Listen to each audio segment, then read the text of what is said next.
आज यहाँ एक बहुत ही डिफरेंट प्रोग्राम में पहुंचकर मुझे बहुत अच्छा लग रहा है और मैं इस अपने सरकार के 100 डेज में बहुत सारे डेलीगेशन मुझसे आके मिले और लगभग मैं सबको एक तरह की बात जरूर कहती हूं कि आप क्या करेंगे सोसाइटी के लिए, या वो डेलीगेशन जैसे आज आप लोग आए और ऐसे प्लेटफॉर्म की बात हमने की जहां पे एयर पॉल्यूशन, एयर एजेंडा की बातचीत हो रही थी और मैंने कहा कि आप लोग कुछ अच्छे मेजर्स बताइए, अच्छे सजेशंस बताइए जिससे कि हम एयर क्वालिटी मैनेजमेंट कर सके।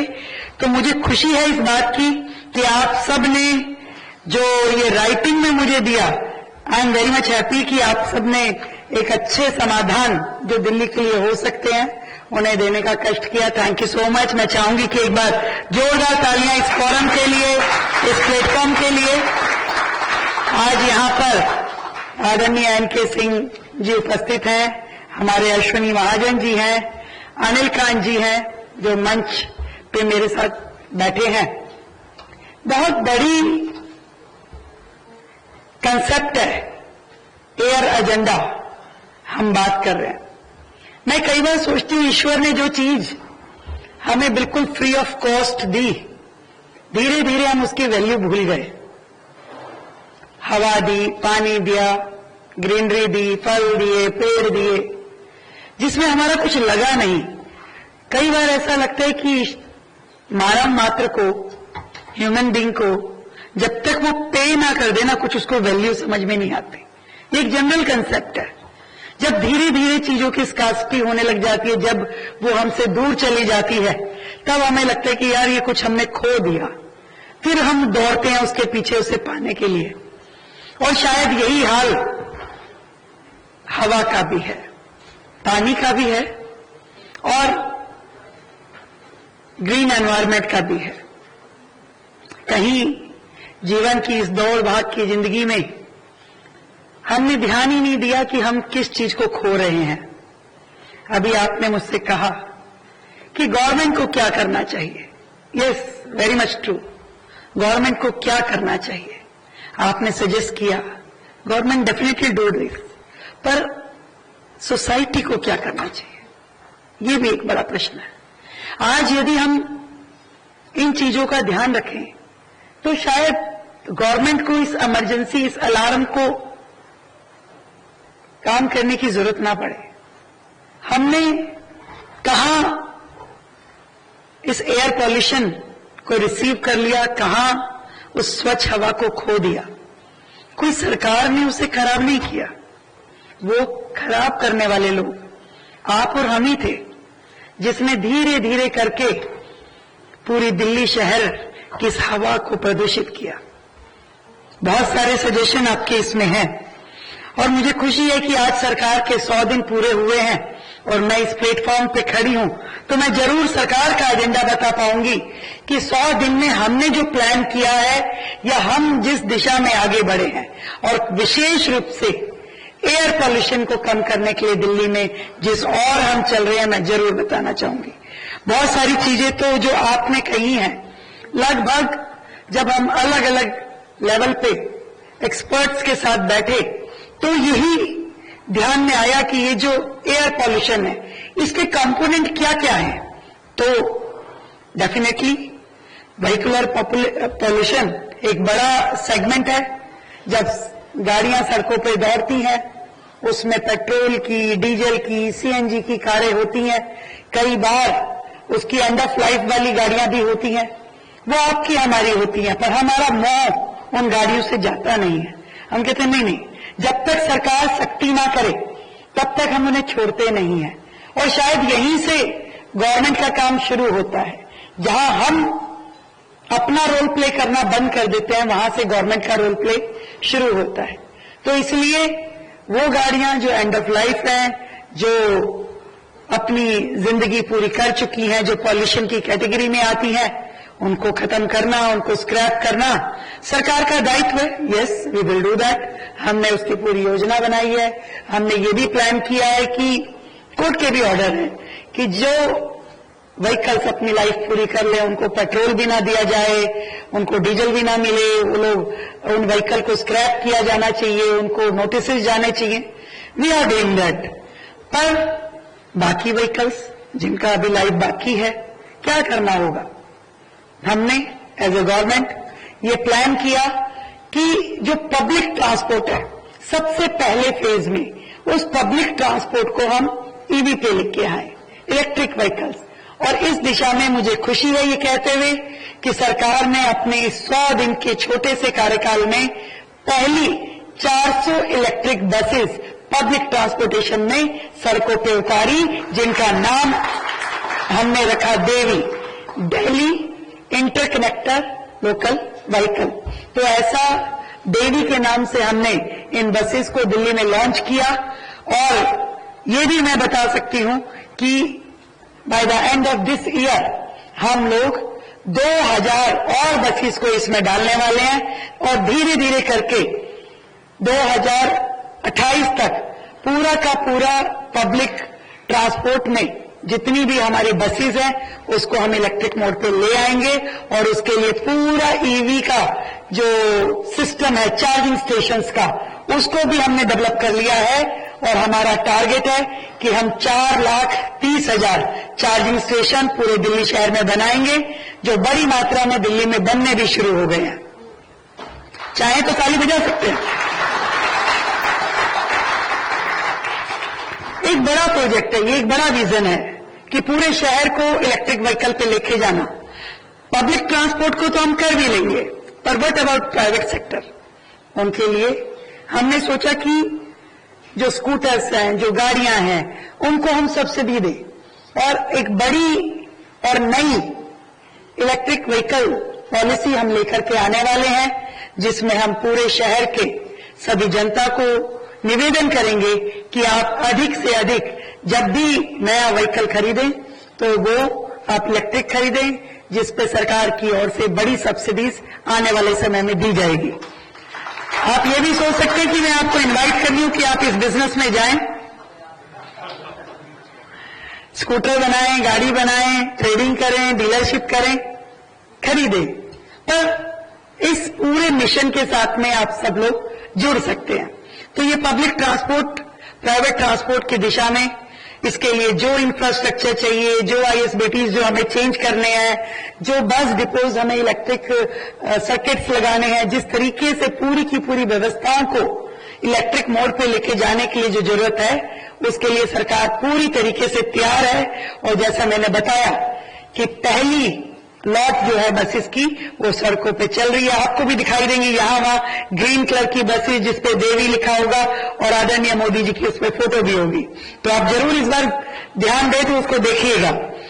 मैं देख रही थी कि उसके बाद आपने बड़े अच्छे सजेशन दिया है कि कंस्ट्रक्शन जो है उसके बाद नेक्स्ट इंपॉर्टेंट सेगमेंट है जो कि एयर पॉल्यूशन क्रिएट करता है। कंस्ट्रक्शन बहुत जरूरी है कि हम ध्यान दें कि कंस्ट्रक्शन करते वक्त कुछ डूज एंड डोंट्स, कुछ एसओपीज जो है वो कंस्ट्रक्शन में जो लोग हैं उनको जानी चाहिए। उसको सरकार पहले भी कर रही है और अब भी हम और शक्ति के साथ में विशेष रूप से जो बड़े प्लॉट, बड़ी कंस्ट्रक्शन हो रही है उनको हम मॉनिटरिंग भी कर रहे हैं। और एक इंटीग्रेटेड हमने एक प्लेटफॉर्म क्रिएट किया है जहां पे इस तरह की सभी बिल्डिंग्स को वॉच किया जाएगा, उनको एसओपीज जो दी जाएंगी वो उनको फॉलो करें। और एक और हमने ऑर्डर जनरेट किया है कि जितनी भी बिल्डिंग बड़ी है, हाई राइज है, उनको अपनी ही छतों पर वाटर स्प्रिंकलर्स लगाने होंगे, जिसके माध्यम से एक बहुत बड़ा सपोर्ट पूरे के पूरे शहर को मिलेगा। जब आपके टॉप पर वाटर स्प्रिंकलर होगा तो जितने डस्ट के पार्टिकल्स है वो नीचे बैठ पाएंगे और एक ऑटोमेटिक मोड पे शहर जो है एयर क्लीनिंग की तरफ चल पड़ेगा। तो ये एक अच्छा मुझे लगता है कि सजेशन था, आप जैसे समझदार लोगों ने हमें दिया था, हमने उसे इंप्लीमेंट किया। और इसके अलावा स्वीपिंग, ऑफ कोर्स सड़कों पे उड़ रही धूल, मिट्टी, ग्रे एरिया पॉल्यूशन का एक बहुत बड़ा कारण होता है। उसको साफ करना, दो चीजें इसमें हमें करनी होगी। एक, ज्यादा से ज्यादा ग्रीन बेल्ट डेवलप करनी होगी, जहां भी हमें लगता है कि ग्रे एरिया है उसे हम डेवलप करें, इसमें हमें समाज की, सोसाइटी की, इंस्टीट्यूट्स की, सबकी जरूरत होगी। सरकारी तौर पे जो प्लांट है, मुझे लगता है मोदी जी ने भी इसीलिए जो ये प्रोजेक्ट शुरू किया, एक पेड़ मां के नाम, ये एक विजन है जो हमें आपको ये समझाता है कि पेड़ लगाने का मतलब, पेड़ तो हम अपनी मदर के नाम पे लगा रहे हैं, उन्हें धन्यवाद देने के कि आप नहीं ना होती तो हमें ये जीवन ना मिलता, पर एक धन्यवाद अपनी मातृभूमि को भी हम दे रहे हैं कि वो मातृभूमि जिसने हमें सब कुछ दिया, हमें आज जीने के वो सारे साधन दिए जिसके कारण से आप यहां इस हॉल में बैठे हैं, तो उनके प्रति भी जो हमारी जिम्मेदारी है, तो कम से कम हम सब लोग इस मुहिम में जुड़े, पेड़ लगाने की, दिल्ली को ग्रीन करने की। और जो स्वीपिंग की बात है, ऑलरेडी भी शहर में स्वीपिंग के बहुत सारे तरीके हैं, पर कुछ नया करते हुए हमने 70 विधानसभा, जो दिल्ली में 70 असेंबलीज हैं, उन सभी असेंबलीज के लिए बहुत ही highly upgraded, technically updated machine हम हायर कर रहे हैं, जो कि हर विधानसभा पे एक रहेगी, जिसमें इंटीग्रेटेड स्मोक गन, जिसमें इंटीग्रेटेड वाटर स्प्रिंकलर, जिसमें मशीनरी, स्वीपिंग और लिटर कलेक्शन का एक पूरा बॉडी होगा। उसके साथ साथ में पानी के पंप भी चलेंगे ताकि सफाई भी हो और धुलाई भी हो। मैं ये समझती हूं कि इसको हम प्रोसेस कर चुके हैं, और इस बार जब ये पॉल्यूशन का समय आएगा तो दिल्ली अपने आप को बेटर फील कर पाएगी। ये मैं आप सबको कहना चाहती हूं। एक और चीज मैं कहती हूं जो हमने सुनी, हमने देखी और फील किया। पहले की सरकारें सोचती थी कि पॉल्यूशन सिर्फ विंटर्स की प्रॉब्लम है, केवल सर्दियों में आती है, पर ये सिर्फ सर्दियों की प्रॉब्लम नहीं है।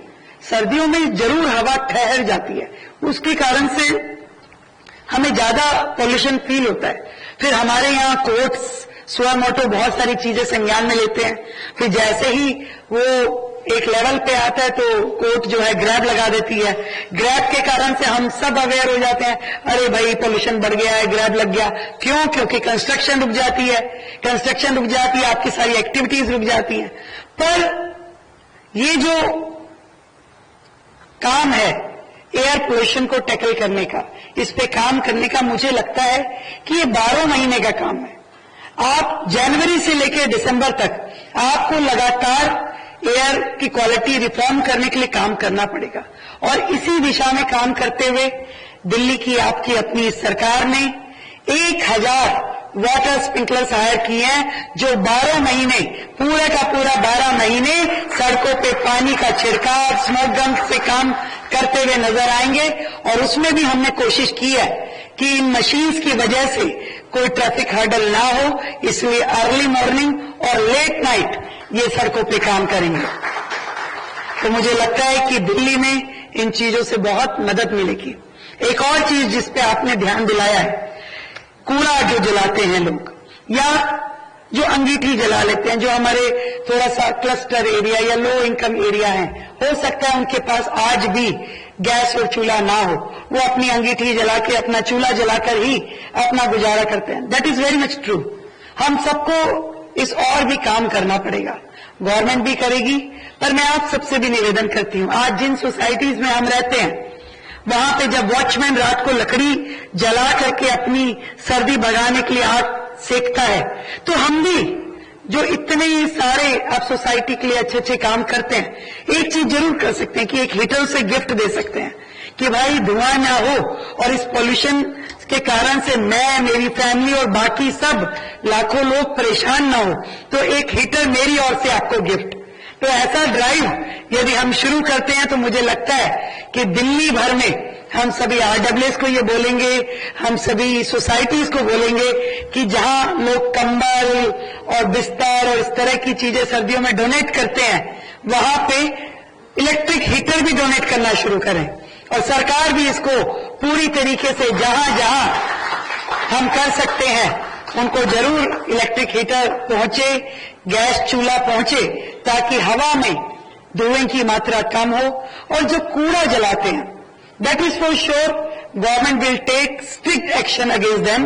और कूड़ा बिल्कुल नहीं जलना चाहिए, ना लैंडफिल साइट पे, ना कॉलोनीज में, ना इंडस्ट्रियल एरिया में, उसको जरूर ध्यान किया जाएगा। मैं आप सबके इतने होमवर्क पे जो आप सबने करके मुझे दिया है, बहुत ही मुझे हर्ष हो रहा है कि आपने इतने सुंदर तरीके से इसे किया। 100% एक एक चीज को इसमें फॉलो किया जाएगा।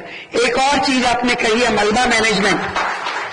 डेफिनेटली मलबा मैनेजमेंट हम ही लोग होते हैं जो अपने घर में यदि कंस्ट्रक्शन चल रही हो, रिपेयर चल रही हो, तो तुरंत रिक्शा वाले के हाथ में 100 रुपीज का नोट पकड़ाते हैं, कहते भाई ले जा तू, कहीं भी छोड़ के आ। और वो रिक्शा वाला भी तुरंत भरता है, जाता है किसी रोड साइड पे, देखता है राइट और लेफ्ट, कोई नहीं है, वहां डालता है और आ जाता है।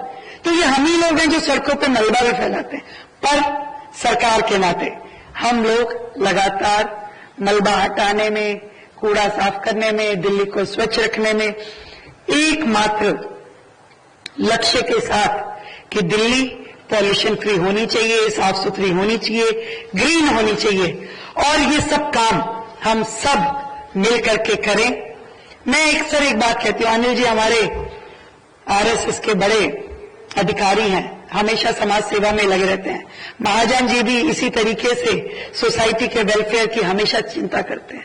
मेरी अपनी एक सोच है, मैं ये कहती हूं, पहलगाम हमने सुना, पहलगाम में हमने देखा कि किस तरीके से जब हम भारतीयों की हत्याएं हुई तो हमने बड़े जोश में कहा कि सरकार को लड़ाई लड़नी चाहिए, सेनाओं को लड़ाई लड़नी चाहिए, और सेनाओं ने बड़ी खूबसूरत लड़ाई लड़ी, आतंक के सारे अड्डे मिटा दिए।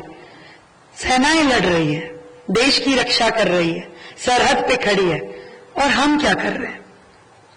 मेरा ये प्रश्न है हम सबसे कि हम क्या कर रहे हैं? देशभक्ति तो हमारे अंदर भी है, हमारे अंदर भी लहू उफान लेता है कि नहीं मुझे भी कुछ करना है। पर मैं इतनी बात आपको कह सकती हूं, देशभक्ति दिखाने का, आपको सरहद पे जाने का, बंदूक उठाने का, दुश्मन को गोली मारने का या सीने पे गोली खाने का एक भी मौका नहीं मिलने वाला, एक भी मौका। तो अपनी देशभक्ति कैसे दिखाएं? मरने का मौका नहीं मिल सकता, पर जीने का मौका आपके पास है, हमेशा है, आगे भी रहेगा। और देश के लिए जीना शुरू करें, देश के लिए कुछ करना शुरू करें, खुद भी, सोसाइटी भी, फ्रेंड्स भी, फैमिली भी, हम सब लोग यदि अपनी सोसाइटी के लिए एक काम, एक छोटा काम, एक बड़ा काम, कुछ भी काम यदि अपने जिम्मे लेते हैं, और देश के 140 करोड़ लोग जब एक एक कदम भी आगे बढ़ेंगे, तो सच मानिए ये भारतवर्ष 140 करोड़ कदम रोजाना आगे बढ़ेगा, तरक्की करेगा, ऊंचाइयों को छुएगा। बहुत बहुत धन्यवाद आप सभी का, आपने मुझे मौका दिया बात करने का, आपको सुनने का। Thank you so much.